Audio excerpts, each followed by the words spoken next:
Voyons comment créer un quiz avec l'aide d'une IA. On va demander à une IA de générer des questions, et il faut donc qu'elles soient générées dans un format qu'on puisse ensuite exploiter dans Moodle. Ce que je vous propose d'utiliser comme format, c'est le format Icon, qui est un format très simple, vous voyez, qui ressemble à ça, une question, ensuite des propositions de réponse précédées de lettres, et ensuite l'indication de la lettre qui correspond à la bonne réponse. Donc ça c'est assez simple. ChatGPT par exemple connaît entre guillemets le format Icon, donc peut générer des choses au format Icon. Pour d'autres IA, si vous vous rendez compte que le format n'est pas connu, vous pouvez donner une petite explication de comment il fonctionne, et en principe ensuite les IA arrivent à générer quelque chose qui est au format Icon, parce que c'est quelque chose qui est assez simple. On n'a donc ensuite plus qu'à dire à notre IA génératrice, génère un quiz au format Icon sur, et puis là, soit on lui donne le thème, si c'est un thème sur lequel elle est capable de générer du texte. Alors ça demandera évidemment plus de travail ensuite de reformulation, de tri des questions qui seront proposées, parce qu'il y aura éventuellement des choses qui ne vous conviendront pas du tout.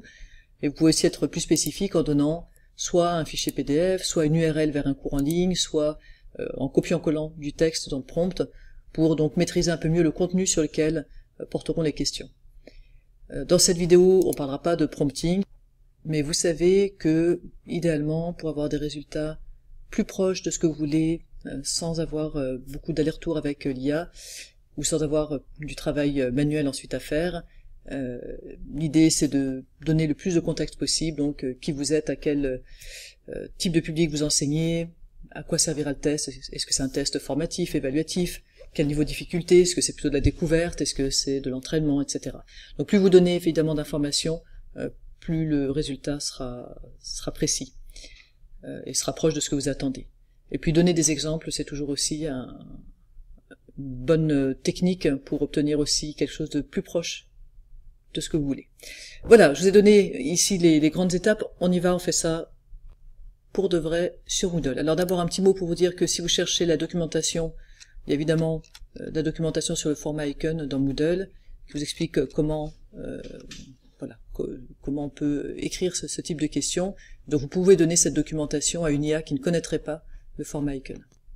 Voilà, admettons que je veuille faire un quiz sur ce cours, qui est un cours de cryptographie. Je vais prendre l'URL, je vais aller dans ChatGPT, et je vais donc lui demander « Génère un QCM au format Icon sur le cours en ligne qui se trouve à l'adresse blablabla ».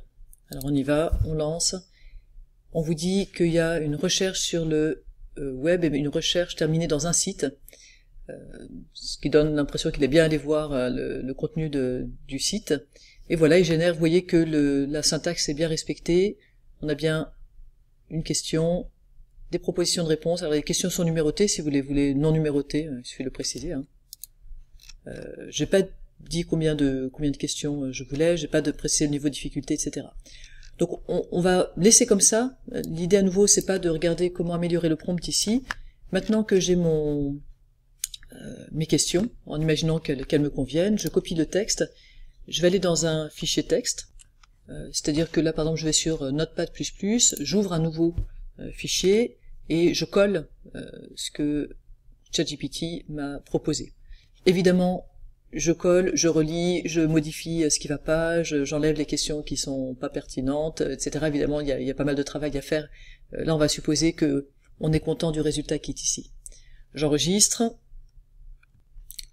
Je vais là parler, par exemple, question crypto. J'enregistre donc au format .txt, ça c'est bon. Et je vais pouvoir maintenant aller sur Moodle. Dans la banque de questions. Voilà, je vous laisse gérer aussi de créer une catégorie, etc. si besoin. Questions importées. N'oubliez pas qu'il faut toujours attendre que les pages soient complètement chargées avant d'accéder à des menus, sinon souvent ça marche pas bien. Et là je vais dire que j'importe des questions au format Icon. Et je vais glisser mes questions crypto simplement dans la case qui est prévue pour ça. J'importe. Et voilà, j'ai mes 6 questions qui sont créées et qui sont disponibles maintenant pour être ajoutées à des quiz. En complément, si vous êtes sur par exemple Google AI Studio et que vous demandez de créer un quiz sur la cryptographie au format Icon Moodle.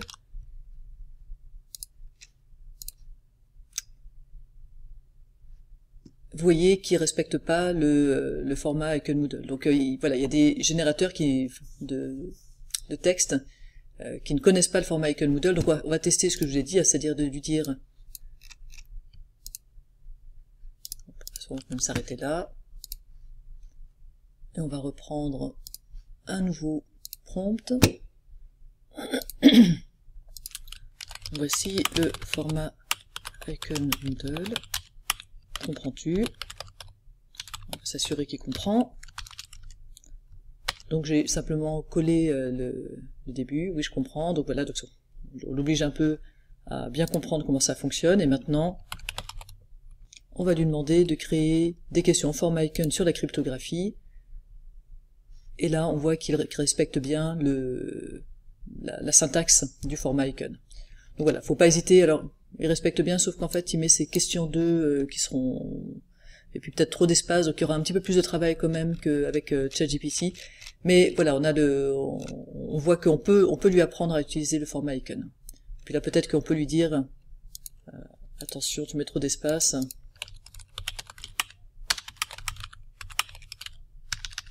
Bon. On va mettre deux lignes. Vide. Peut-être qu'il va reprendre... Bon, ça marche pas tellement mieux. Bon, vous voyez que là ici, il y a un petit peu plus de travail, ça dépend effectivement des IA génératives. Encore un dernier mot, juste pour que ce soit bien clair. Évidemment ici, j'ai fait comme si tout était parfait, c'est jamais parfait.